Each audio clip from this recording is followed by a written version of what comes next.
नमस्कार। जैसा कि पहले भी मैंने यूट्यूब पे और फेसबुक के ऊपर कुछ क्रोनिक बीमारियों के आयुर्वेदिक इलाज के बारे में बताया था और वो मेरे 3 सितंबर के 2020 को मैंने यूट्यूब और फेसबुक के ऊपर कुछ एविडेंस के साथ कुछ जानकारियाँ डाली हैं, वो अभी भी हैं वहाँ पे। तो कुछ और जिसमें मैंने बताया था कि आयुर्वेद के अंदर हर बीमारी का इलाज है और आयुर्वेद की 56 से ज़्यादा बुक्स हैं जिनके अंदर हर बीमारी का इलाज और भली भांति और पूरे फार्मूले जो कि बहुत साल पुराने ऋषि मुनियों के टाइम से हैं, प्रूव्ड है, एविडेंस के साथ हैं, जो वेद शास्त्रों में दिए हुए हैं कि कौन सी जड़ी बूटी किस बीमारी में काम करती है, वो सब कुछ दिया हुआ है उसके अंदर। तो उसके बारे में मैंने काफ़ी डिटेल के अंदर मैंने 3 सितंबर के वीडियो में मैंने हर बीमारी का जो उन फार्मूलों से जो पहला केस ठीक किया और उसके बाद हर केस ठीक होता है उसके अंदर। पर उसमें यही है कि उसमें दवाई जो है बहुत कम लेनी होती है, जो कि और बहुत कम मात्रा में उसकी दवाई की डोज है उसके अंदर दी हुई। तो आजकल सिर्फ यही चीज़ हम देखते हैं कि डॉक्टर्स जो है दवाइयाँ बहुत ज़्यादा लिखते हैं, चाहे वो एलोपैथिक हैं चाहे वो आयुर्वेद के हैं, क्योंकि आयुर्वेद का सिद्धांत तो है वात पित्त कफ के हिसाब से। वात पित्त कफ के सिद्धांत से सारी बीमारियों का इलाज है। सब जड़ी बूटियाँ जो कि इम्यूनिटी बूस्टर एक होती हैं और कुदरत ने उनको बड़े कंप्लीट फार्मूला समझो, जिसको कहते हैं कि आज की भाषा में कंप्लीट फार्मूला है वो, कि ना कि मतलब एक तरह से पूरा कंप्लीट फार्मूला है वो। अच्छा, मैं आज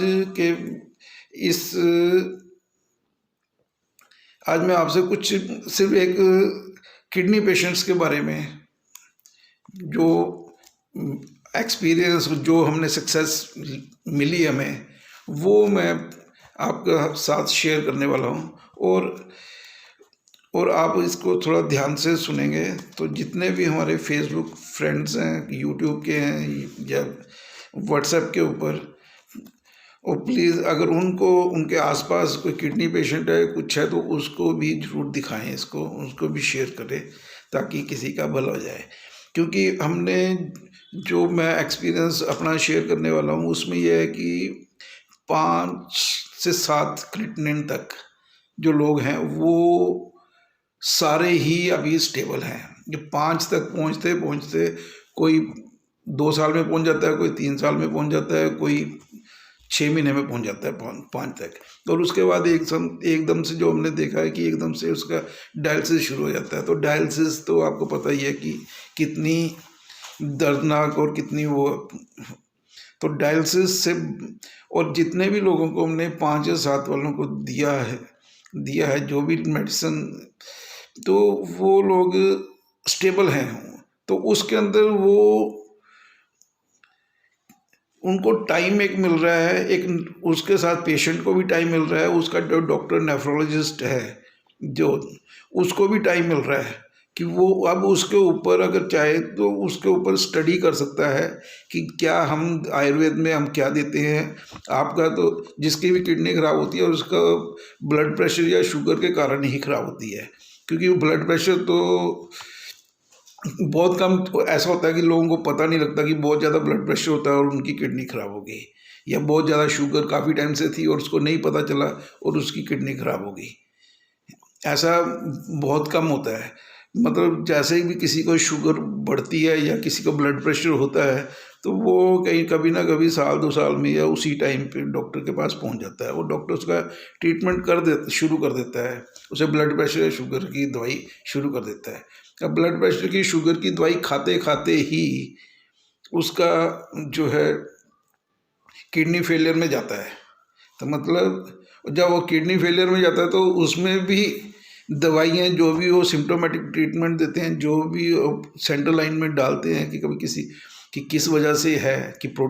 पोटाशियम की वजह से है, किसकी वजह से है, क्या कारण है, ये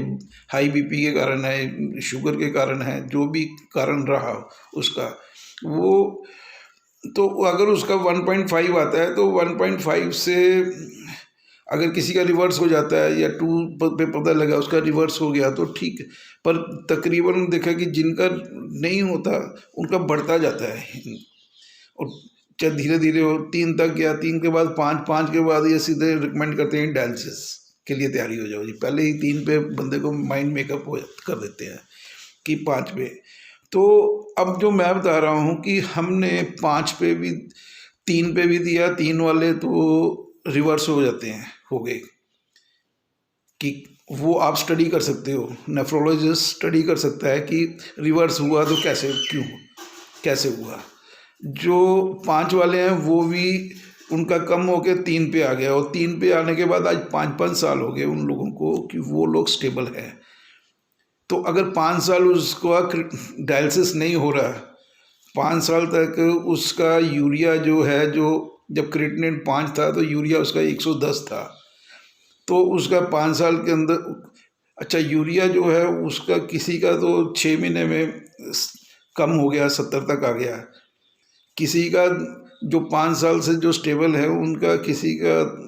3 साल के बाद यूरिया कम हुआ, 3 साल तक वो 120-30 ही रहा,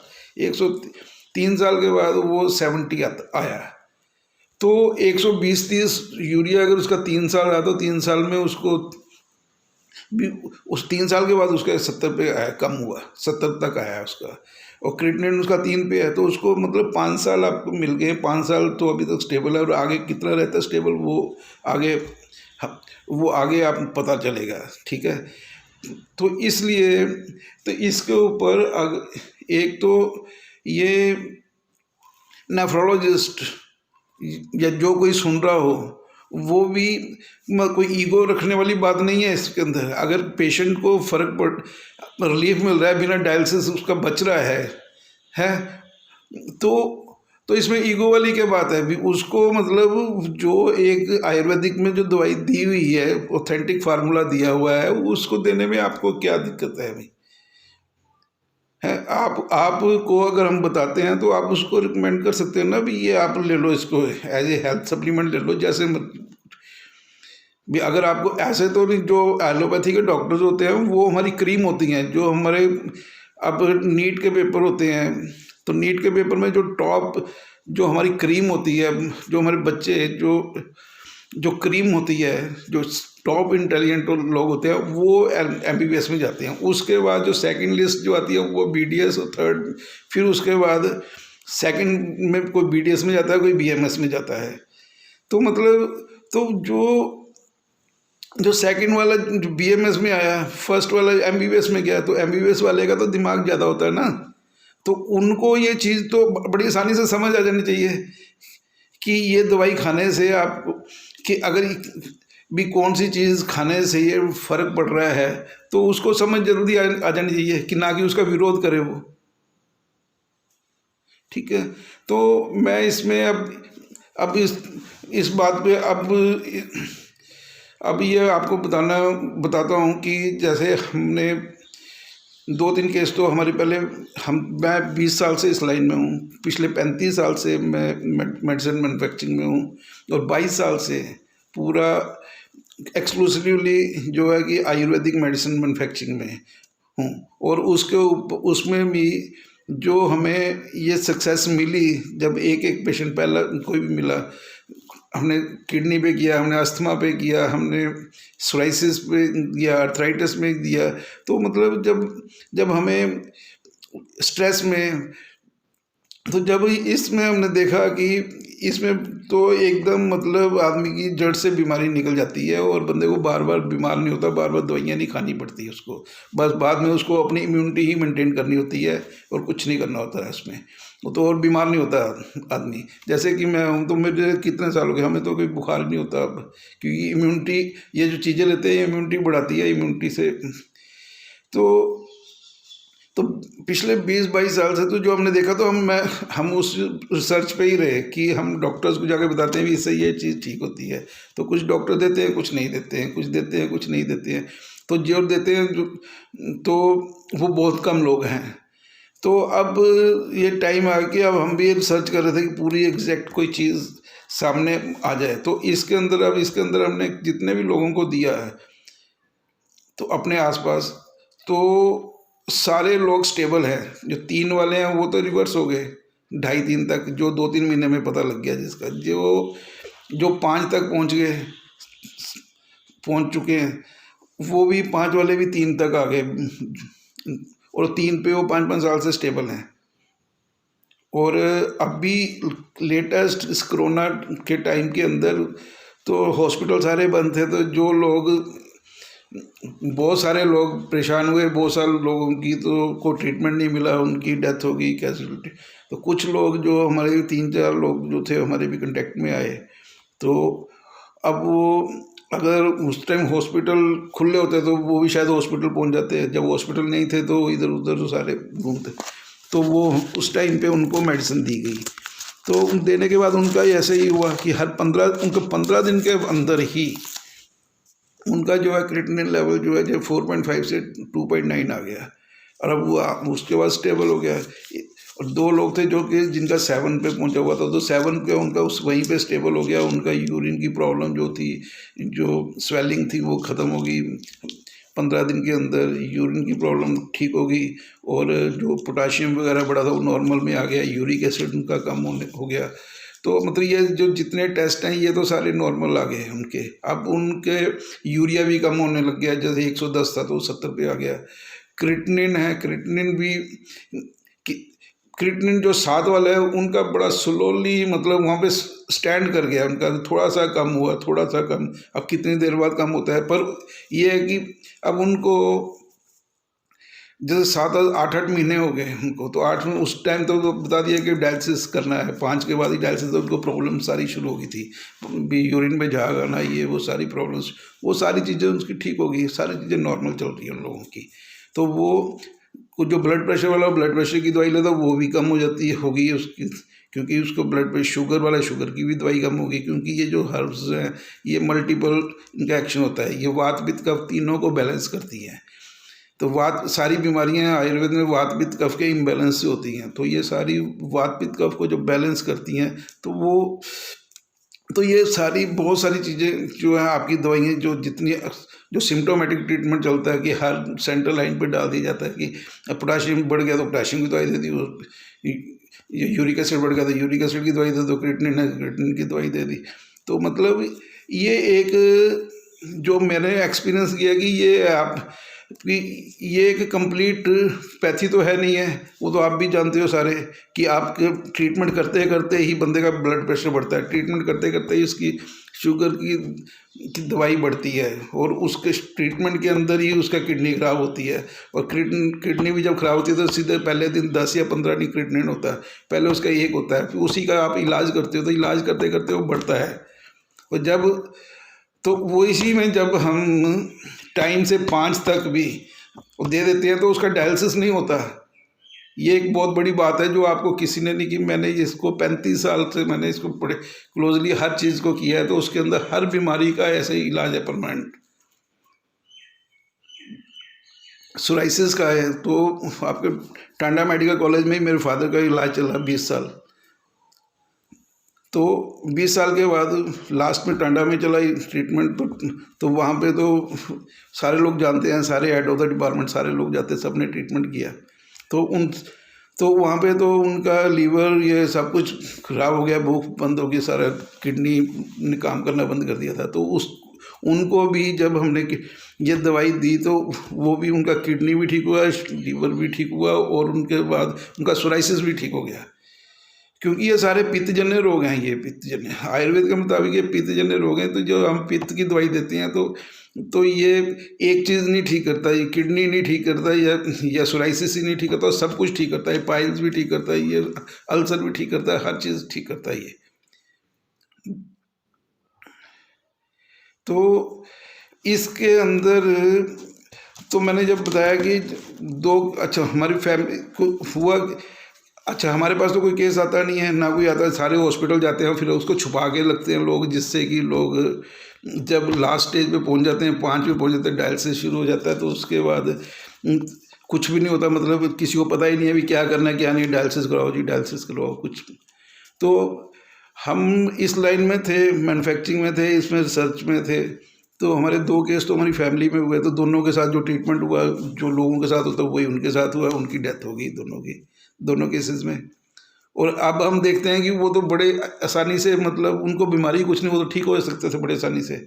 कि एक का क्रिएटिनिन जब पता लगा 3 था, दूसरे का पता लगा उस दिन 5 था, और 5 क्रिएटिनिन पे डॉक्टर ने दवाई दे दी, आप 3 महीने बाद आना जी दिखाना। भी बताओ भी 3 महीने के अंदर जिसका 5 है वो कहाँ पहुँच जाएगा उसका क्रिएटिनिन। उसको आप बिल्कुल क्लोज ऑब्जर्वेशन में रखो, कि उसको हफ्ते में 15 दिन में उसको चेक करो, उसको हफ्ते में अपना टेस्ट कराइए, 15 दिन में क्लोज, उसको 3 महीने बाद आना, 3 महीने बाद उसके स्वेलिंग शुरू होगी, वो अगले फिर बोला 2 महीने बाद आना, फिर उस स्वेलिंग जब शुरू होगी तो उसका कुछ भी नहीं रहा, उसका सारा यूरिन बंद हो गया जब सब कुछ। तो 2 केस कैजुअलिटी हुई, बड़े क्लोज देखा। थर्ड केस के अंदर जो हुआ कि, तो थर्ड केस के अंदर जब एक नामी हॉस्पिटल में गए लेके, तो उन्होंने कहा इनका ब्लॉकेज है, एंजियोग्राफी करनी पड़ेगी। एंजियोग्राफी में जब हमने किया तो उसके अंदर, तो एंजियोग्राफी में उन्होंने कहा कि यहाँ ट्रिपल वेसल डिजीज़ है, तीनों ब्लॉकेड हैं, तो एक तो स्टंट अभी डालना पड़ेगा, अदरवाइज पेशेंट का कुछ भी हो सकता है। तो अब क्या करते थे, हिस्ट्री का स्टंट डालना है, स्टंट डाल, तो उसके बाद नेक्स्ट डे भी स्टंट नहीं डाला, उससे अगले दिन कहते हैं अब तो किडनी भी इनकी डैमेज होने लगी। जब गए थे तो क्रिएटिनिन 1 था, उसके बाद 1.5 हो गया, 2 हो गया, 3 हो गया, 5 दिन के अंदर 3.5 हो गया। जब 5 दिन में 3.5 हमने, किडनी आए थे हार्ट के लिए, अब किडनी भी हो गया, तो दोनों चीज़ें हो गई। तो दोनों के अंदर हम जब, तो 5th डे जब मैंने उनकी रिपोर्ट्स वगैरह देखी अंदर, तो रिपोर्ट्स देखी तो फर्स्ट डे भी उनका क्रिएटिनिन 1 था, यूरिया नॉर्मल था, और शुगर 350 थी। और 5th डे भी उस टाइम भी शुगर 350 थी,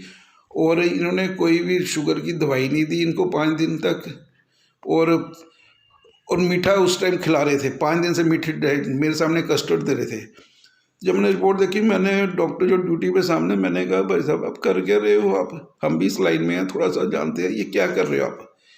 शुगर आप मीठा आप खिला रहे हो, 350 शुगर है, आपने कोई मेडिसिन नहीं दी इनको, ना डाउन कर रहे हो, और हमें डराए जा रहे हो कि इनकी किडनी भी अब उड़ गई, किडनी भी उड़ गई, किडनी भी उड़ गई है।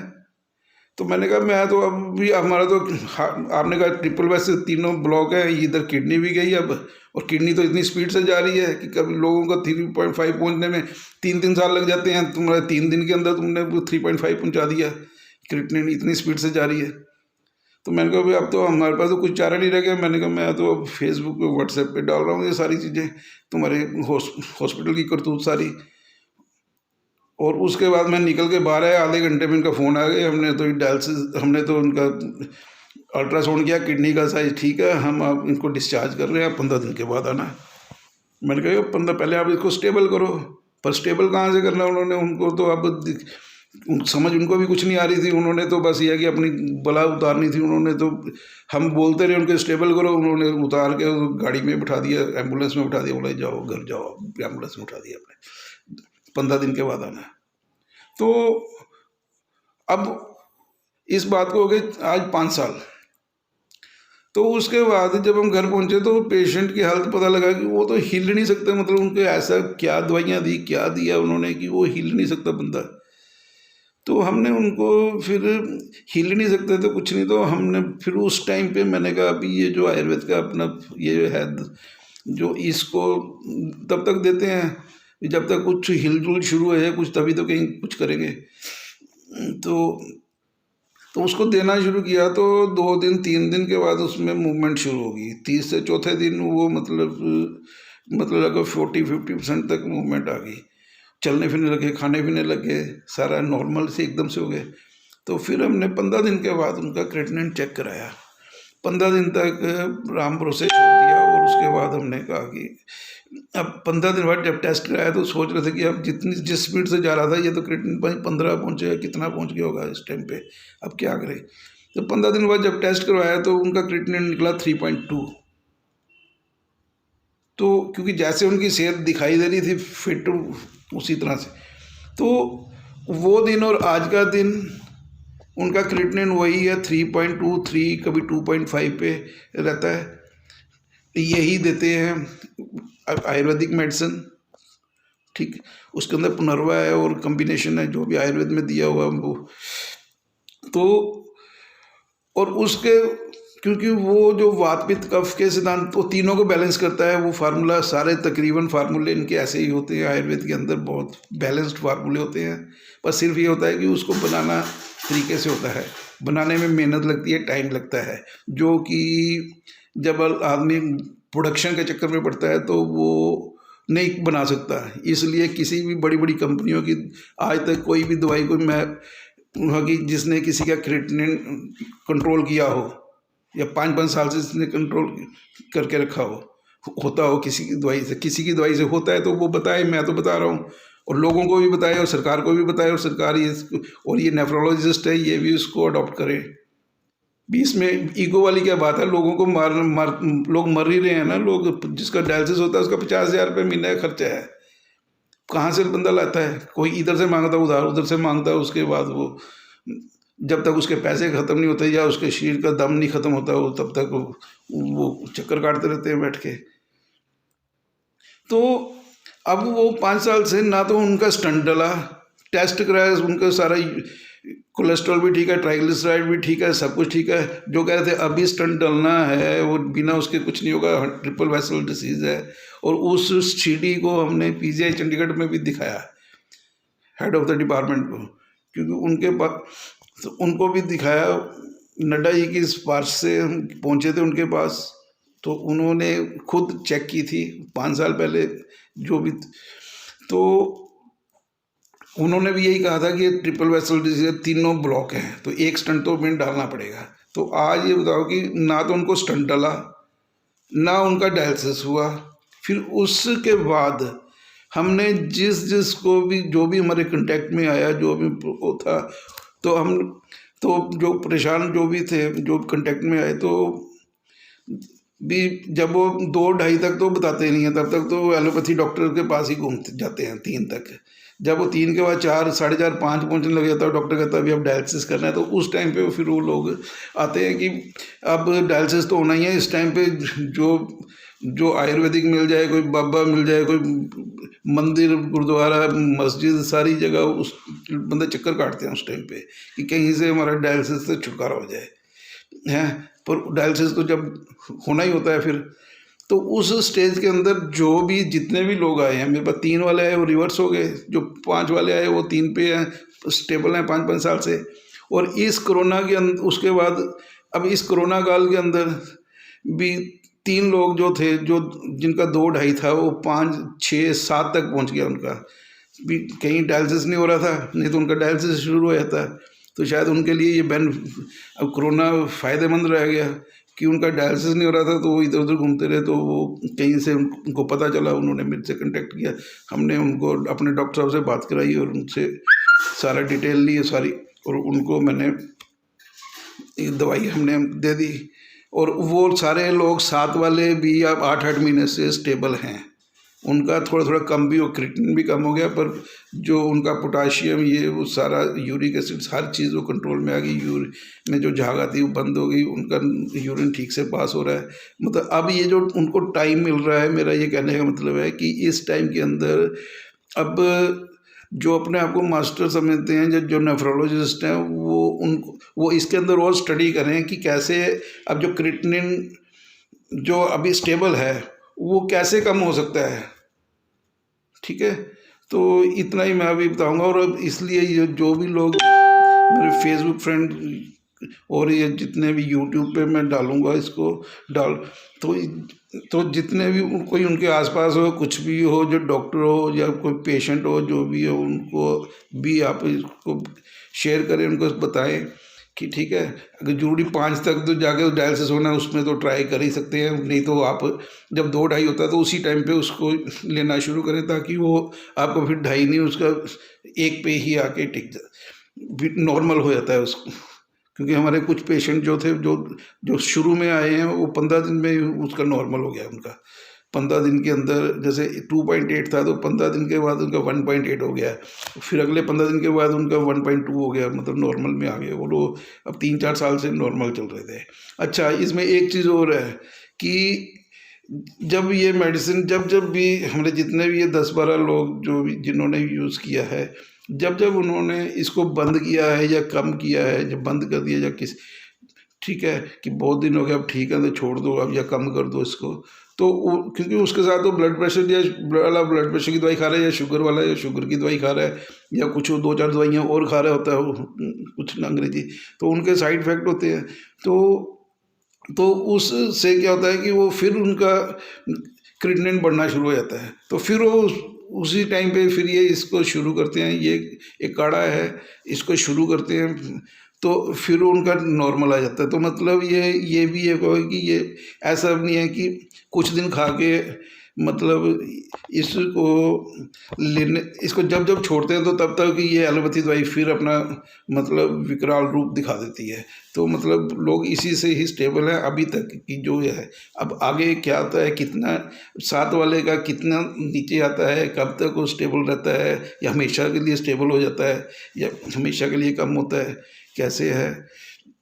तो वो अब आगे चल के वो हर कोई उसको स्टडी कर सकता है। ठीक है, बस इतना ही मैं अभी बताने वाला हूँ। ठीक है, थैंक यू।